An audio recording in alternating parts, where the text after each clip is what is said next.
Olá, pessoal. Bem, essa questão tem uma figura e ele descreve o funcionamento de um toca-discos. Ele me diz que esse prato gira com a frequência de 32 RPM. Então, vou marcar um ponto aqui na borda do prato, ponto A, e a frequência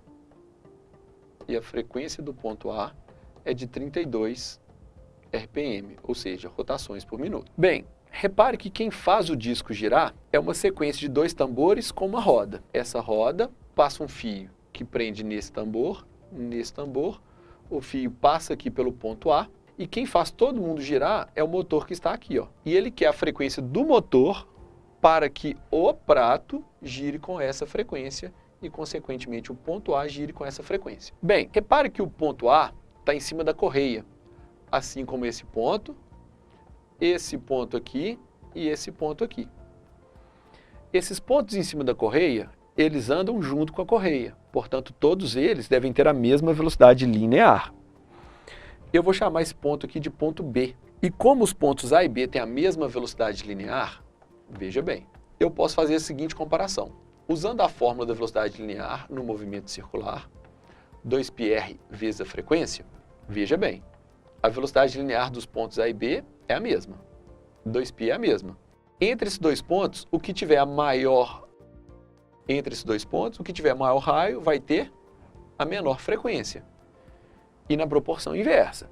Então, veja bem, o ponto A gira no raio 5D, enquanto que o ponto B gira no raio meio D. O raio de A é 10 vezes maior, então a frequência de A será 10 vezes menor. Se a frequência de A é 10 vezes menor, a frequência de B é 10 vezes maior, né? A mesma coisa. Bem, como a frequência de A é 32, a frequência de B seria 320 RPM. Bem, mas o ponto B gira junto com esse outro ponto aqui, ó, que é o ponto C. Os dois estão presos um ao outro, portanto, eles giram juntos. Os pontos B e C têm períodos iguais e frequências iguais. Então, com isso, eu acho que a frequência do ponto C também é de 320 RPM. E eu vou marcar mais um ponto, que é um ponto D, um ponto que gira junto com o motor. Repare que entre os pontos C e D há uma transmissão de movimento. O movimento do motor D é transmitido ao ponto C e eles giram em torno de eixos diferentes.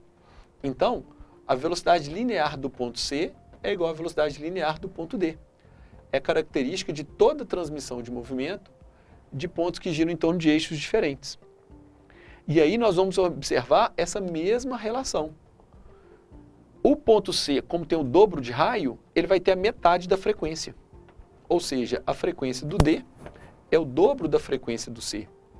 Como a frequência do C é 320, a frequência do D será 640 RPM. Repare que determinando esse valor de frequência, a gente nem precisa determinar o sentido de rotação. A nossa resposta é a letra E. Frequência de 640 RPM e girando no sentido horário.